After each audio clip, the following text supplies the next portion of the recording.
بات کو اختصار کے ساتھ بیان کر رہا ہوں۔ بڑے گناہ کیا ہیں اور چھوٹے گناہ کیا ہیں، لوگوں کو آج تک یہ سمجھ میں نہیں آیا۔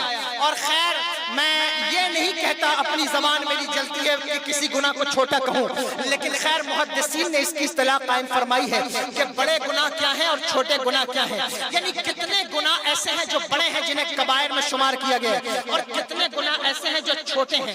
اب جو چھوٹے گناہ ہیں میں ان کا ذکر اس وقت نہیں کرتا، لیکن جو بڑے بڑے گناہ ہیں کم سے کم ان کو تو پہچانو، ان سے تو بچنے کی کوشش کرو۔ وہ بڑے گناہ کون کون سے ہیں؟ بعض حدیث کے اندر اس کو 3 بتایا گیا ہے، بعض حدیثوں کے اندر وہ کبیرہ گناہوں کی تعداد 5 بتائی گئی، بعض حدیث کے اندر ان کی تعداد 7 بتائی گئی، بعض احادیث کے اندر ان کی تعداد 70 بتائی گئی، اور بعض احادیث کے اندر اور بھی ان کی تعداد بتائی گئی ہے۔ ساری حدیثوں کو ملا کر ان گناہوں کی تعداد کو محدثین نے 700 سے زیادہ یا کم گردانا ہے۔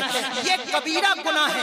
وہ کبیرہ گناہ کیا کیا ہیں ان کے بارے میں جاننے کی ضرورت ہے کہ جانو کہ یہ کبیرہ گناہ کون کون سے ہیں جن کو کرنے سے انسان کا خاتمہ خراب ہو جاتا ہے، جن کو کرنے سے ایمان کی دولت لوٹ جاتی ہے، جن کو کرنے سے ایسا ہوتا ہے کہ انسان کی زندگی میں نحوست ہی نحوست ہوتی ہے۔ وہ کون سے گناہ ہیں ان کو جاننے کی ضرورت ہے، ان کو پہچاننے کی ضرورت ہے۔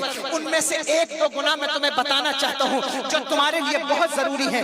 دیکھو ان کبیرہ گناہوں میں جو سب سے بڑا گناہ ہے جسے اکبر الکبائر کہتے ہیں اسے شرک کہا جاتا ہے۔ یہ شرک کا گناہ، شرک کا مطلب کیا ہے کہ ہم عبادت صرف اللہ کی کرتے ہیں، اللہ کے علاوہ کسی اور کی عبادت کر نہیں سکتے، اللہ کے علاوہ کسی اور کو سجدہ کر نہیں سکتے، اللہ کے علاوہ کسی اور کی پوجا کر نہیں سکتے، اللہ کے علاوہ یعنی اللہ کے علاوہ کسی اور کے آگے سر جھکا نہیں سکتے۔ آج اس مجلس سے چونکہ یہ عرف کی مجلس ہے، یہ بھی میں تمہیں پیغام دیتا ہوں کہ ولی کتنا ہی بڑا کیوں نہ ہو، ابدال ہو، قطب ہو، سید ہو، لیکن سجدہ کسی ولی کو نہیں ہے، سجدہ کسی پیر کو نہیں ہے، سجدہ کسی عالم کو نہیں ہے، سجدہ کسی بابا کو نہیں ہے۔ بھلے ہی اس کا تعویذ تمہیں کام کر جائے، بھلے ہی اس کی دعا تمہارے اوپر اثر انداز ہو جائے، بھلے ہی اس کے پھونک سے تمہارا بچہ جاگ جائے، بھلے ہی اس کی دعا سے تمہاری بیماری ختم ہو جائے، لیکن سجدہ اس کے لیے نہیں ہے۔ کیوں؟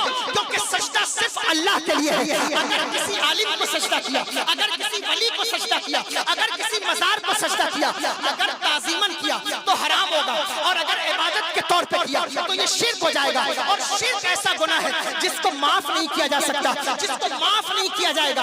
اللہ کہتا ہے میں بڑے سے بڑے گناہ کو معاف کر دوں گا لیکن شرک کو معاف نہیں کروں گا۔ آج عرف کی محفل میں میں اپنی بہنوں کی توجہ بھی چاہتا ہوں۔ میں جانتا ہوں کہ میرے الفاظ ذرا ہارڈ ہوں گے، شاید تمہیں سمجھنے میں پریشانی ہو، لیکن میرا لہجہ اور میرے احساسات جدا نہیں ہو سکتے۔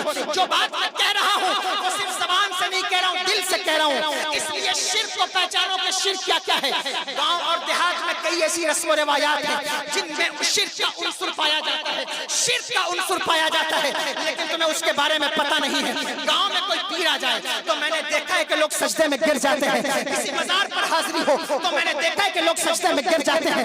اگر تم نے اعلیٰ حضرت کے مسلک کو اختیار کیا ہے، اگر تم نے مصطفیٰ جان رحمت کا کلمہ پڑھا ہے تو کھاڑی کی سرزمین پر رہنے والوں یاد رکھنا، جب میرے آقا کو سجدہ نہیں کیا جا سکتا تو پھر کسی پیر کو سجدہ کیسے کیا جا سکتا ہے، کسی عالم کو سجدہ کیسے کیا جا سکتا ہے، کسی ولی کو سجدہ کیسے کیا جاتا ہے، کیسے کیا جا سکتا ہے۔ میرے امام نے نظریہ یہ دیا ہے، پیش نظر وہ نوبہار، سجدے کو دل ہے بے قرار، روکیے روکیے سر کو روکیے، ہاں یہی امتحان ہے۔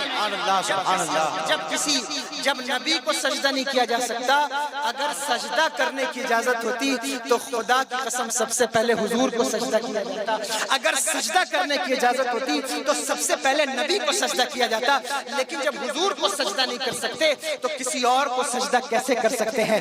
یاد رکھنا، میری بات کو یاد رکھنا، چاہے تمہارا تعلق بزنس سے ہو، چاہے تمہارا تعلق پولیٹکس سے ہو، چاہے تمہارا تعلق تعلیمی شعبے سے ہو، چاہے تمہارا تعلق میڈیکل شعبے سے ہو، یاد رکھنا اگر کلمہ حضور کا پڑھا ہے تو حضور کی عزت کی فکر تمہارے اوپر ہے کہ تم ان کی عزت کے بارے میں سوچو، اور عزت اسی کی ہوتی بھی ہے جو حضور کی عزت کرتا ہے۔ لوگ یہ سمجھتے ہیں کہ غیروں کے سامنے جھک جانے سے شاید ہمارے اسلام پر کوئی فرق نہیں پڑتا، غیروں کے سامنے حد رکوع تک جھک جانے سے شاید ہمارے مسلک پر کوئی فرق نہیں پڑتا، لیکن میں تم سے کہنا چاہتا ہوں میرے بھائیوں، خدا کے لیے اپنے دین دین کو پہچانو, کبیرہ گناہوں کو پہچانو, اور کم از کم شرک کو تو پہچانو جو تمہارے ایمان کو لے ڈوبے گا.